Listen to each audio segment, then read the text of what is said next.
Buenas tardes, estamos en el Mundo Ahora de France 24. Muchas gracias por elegirnos. Soy Rosa Pérez Masdeu. Vamos con las noticias.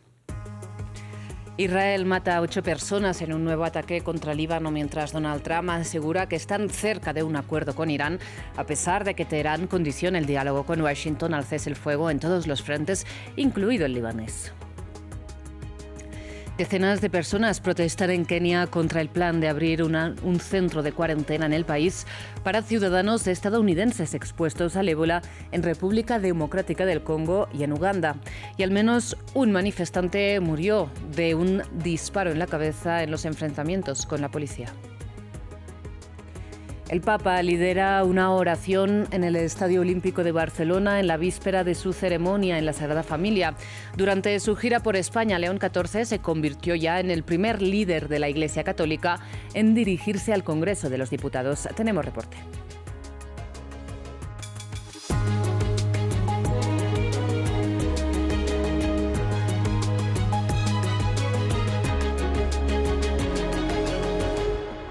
Empezamos con noticias de Medio Oriente. El presidente estadounidense volvió a fijar un nuevo horizonte para el fin de la guerra con Irán sin aportar más detalles. Donald Trump declaró que en 2 o 3 días podrían tener un muy buen acuerdo, textualmente así lo dijo, con Teherán, que por otro lado sigue condicionando el diálogo con Washington al cese el fuego en todos los frentes, incluido el de Líbano y el de Gaza. Y sin embargo, Israel volvió a bombardear en las últimas horas el territorio libanés, donde mató al menos a 8 personas en tiro este martes. Diego Bassani nos explica la importancia de esta ciudad del sur del Líbano. ¿Cuál es la importancia de Tiro, uno de los focos de los ataques de Israel en Líbano? Este martes, las tropas del gobierno Netanyahu arremetieron nuevamente contra la ciudad ubicada a alrededor de 35 kilómetros de la frontera, dejando muertos y heridos. El ejército de Israel ha pedido a los residentes desalojar esta urbe, que antes de la guerra tenía 200.000 habitantes. La alerta se dio hace media hora. La mayoría de los vecinos han evacuado el barrio. Algunos siguen preparando sus cosas para marcharse, mientras que otros ya se han ido. La zona está ahora vacía en un 99% aproximadamente. Al igual que la mayoría del sur del país, la población de Tiro es predominantemente chiita. Es así como el movimiento islámico Hezbollah hace presencia en la zona, aunque algunos pobladores niegan que el brazo armado esté operando en la urbe. Es una gran mentira afirmar que Hezbollah está presente aquí. Son solo palabras al aire. No hay ningún combatiente aquí. Todo lo que se dice sobre Tiro no es más que una mentira para asustar a la gente. Tiro fue fundada hace más de 5.000 años y se convirtió en un importante puerto en las costas del mar Mediterráneo, albergando varias civilizaciones con el pasar del tiempo. Fenicios, griegos, romanos, bizantinos, otomanos, entre otros, han dejado los vestigios de su presencia en la arquitectura de la ciudad. La UNESCO declaró a Tiro como Patrimonio de la Humanidad en 1984. Tras la oleada de ataques israelíes, esta semana el Ministerio de Cultura del Líbano denunció que varios sitios patrimoniales han sido dañados por los bombardeos. La protección del sitio arqueológico de Tiro es una responsabilidad colectiva impuesta por el derecho internacional y las convenciones relativas a la salvaguarda del patrimonio cultural. De su lado, las Fuerzas Armadas de Israel argumentan que Tiro sigue siendo uno de los bastiones de Hezbollah en la región, lo que representaría un riesgo para su seguridad nacional. En otras noticias de Medio Oriente, Francia prohibió la entrada al territorio francés a Bezalel Smotrich, quien es, recuerden, el ministro de Finanzas israelí y encargado también de las colonias, y quien aboga abiertamente por la ocupación total de Cisjordania, así como por la recolonización de la Franja de Gaza. La medida se enmarca en un nuevo paquete de sanciones conjunto con Reino Unido, Canadá, Australia, Nueva Zelanda y Noruega contra colonos violentos que elevan precisamente esta violencia contra los palestinos en los territorios ocupados. Y es que la ONU y otros grupos de derechos humanos denuncian que el Estado israelí participa junto a los colonos en un patrón que busca desplazar a los palestinos de sus tierras. Más en el siguiente informe. Recrudece la violencia en Cisjordania y el desplazamiento forzoso de palestinos por parte de colonos y el ejército israelí, mientras Reino Unido, Canadá, Australia y Noruega anuncian sanciones contra asentamientos y colonos israelíes en territorio ocupado, y Francia veta a Bezalel Smotrich, el ultraderechista ministro de Finanzas israelí. Los ataques y crímenes contra palestinos en la región han alcanzado niveles sin precedentes en 2026, según varios informes. Naciones Unidas acusa directamente al ejército de proteger a colonos durante los ataques contra palestinos. Unidades del ejército israelí han actuado junto a los colonos en numerosos incidentes, calificando los ataques como disturbios o enfrentamientos entre dos partes. El ejército acompaña a los colonos en los ataques, lo que refuerza un patrón en el que las fuerzas de seguridad del Estado sirven de escudo para la violencia de los colonos, en lugar de como protección para la población ocupada. El pasado fin de semana, un bebé de 7 meses fue asesinado por fuerzas israelíes, que también hirieron de bala a sus padres al sur de Hebrón, en Cisjordania. En otro incidente, colonos atacaron a un agricultor y robaron ovejas en Huwara. Les grité: ladrones, hechiceros, asaltantes, bandidos. Estas son mis ovejas. Pero me dijeron que me callara y empezaron a golpearme. Estoy solo. Yo elegí esta vida. No tengo a nadie conmigo. Se llevaron las ovejas, las sacaron frente a la puerta y siguieron caminando. Me dejaron con 5, 7, 8 hombres que vinieron tras de mí y dijeron que me matarían. El gobierno israelí ha endurecido su control en la región, donde en los últimos meses ha colocado banderas en carreteras, una acción que es denunciada por las autoridades palestinas como una afirmación simbólica de la anexión del territorio. Seguimos en Medio Oriente. El presidente de Estados Unidos, Donald Trump, amenazó a Irán por el derribo de un helicóptero Apache que hizo caer a 2 soldados estadounidenses. Si bien esta mañana ya las Fuerzas Armadas de Estados Unidos informaron que ambos hombres fueron rescatados gracias a un dron, el mandatario ha advertido de ataques de represalia con una publicación en X a pesar de la supuesta tregua vigente. Veamos. Acabo de ser informado por nuestras Fuerzas Armadas de que anoche los iraníes derribaron uno de nuestros helicópteros Apache de alta tecnología mientras patrullaba el estrecho de Hormuz. 2 pilotos estuvieron involucrados, ambos sanos y salvos. No obstante, Estados Unidos debe necesariamente responder a este ataque.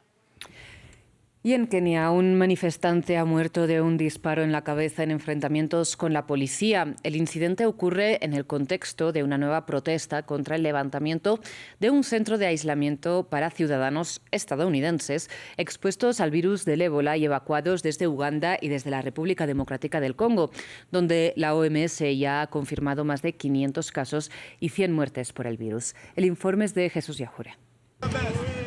No somos un vertedero, dicen estos residentes de Nanyuki, en Kenia, que protestan contra un centro de cuarentena para estadounidenses contagiados con el virus del ébola. La unidad con 50 camas en la base aérea de Laikipia ha enfurecido a kenianos que acusan a Estados Unidos de transferir los riesgos de un brote originado en el este de la República Democrática del Congo y en Uganda hasta este pequeño pueblo con 100.000 habitantes.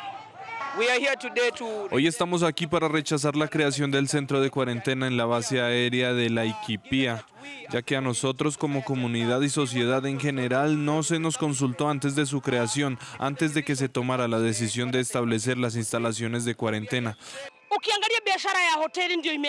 La gente tiene miedo de viajar aquí. El sector hotelero ha sido el más afectado. Es el primero en sufrir las consecuencias de que el término ébola se asocie con un lugar como este.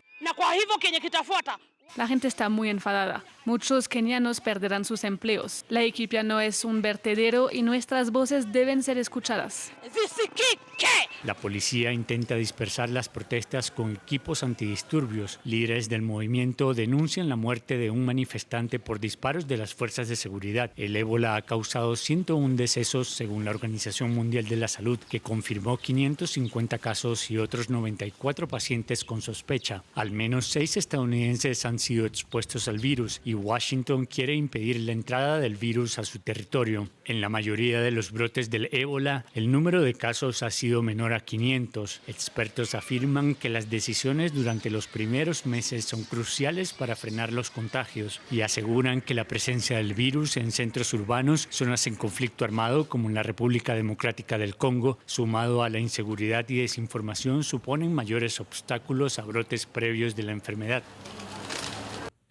Cambiamos de tema, hablamos ahora de la guerra en Ucrania porque Rusia volvió a atacar Kharkiv, donde mató al menos a 3 personas, según informó el gobernador de esta región ucraniana.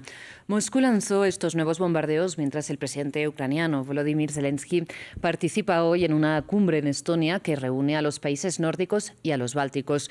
Por otro lado, después de deslizar la semana pasada, recuerden, la posibilidad de nuevos diálogos de paz, el Kremlin negó ahora que haya planes de una llamada entre Putin y Trump. El informe es de Hugo Caro Jiménez.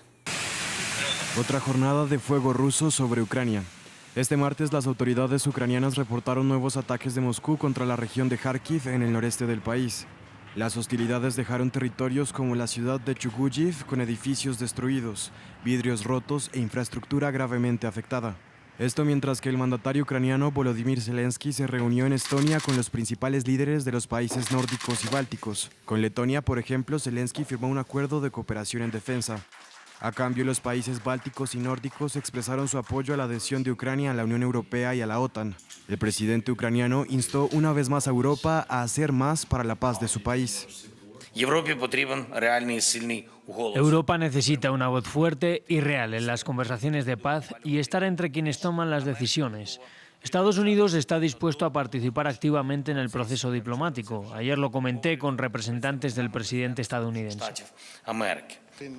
Mientras, la Unión Europea apuntó nuevamente al Kremlin con un nuevo paquete de sanciones, con la novedad de incluir por primera vez el sector pesquero ruso.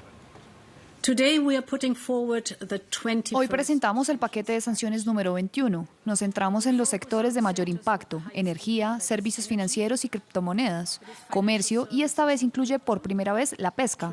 Además, prohibimos la entrada a la Unión Europea de excombatientes rusos.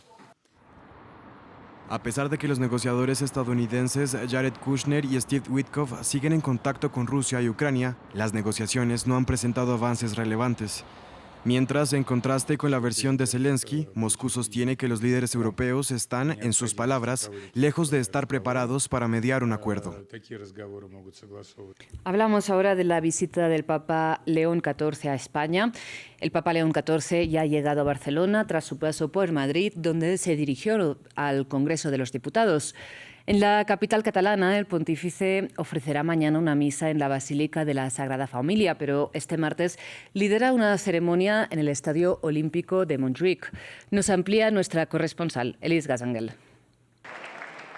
El Santo Padre ha llegado a Barcelona y aquí en este escenario del Estadio Olímpico lo ha recibido el sonido de la gralla, este instrumento catalán, y de los castellers, estas pirámides humanas, patrimonio de la humanidad. Unas 40.000 personas llenan este estadio con unas entradas gratuitas que se agotaron en cuestión de segundos, y es que es el único evento público al que podrán asistir los fieles aquí en Barcelona. León XIV llegó este mediodía a la capital catalana y acudió primero a la catedral de la ciudad, donde algunos fieles pudieron verle entrar y salir, pero no pudieron escuchar el rezo de la hora media desde dentro, solo desde fuera.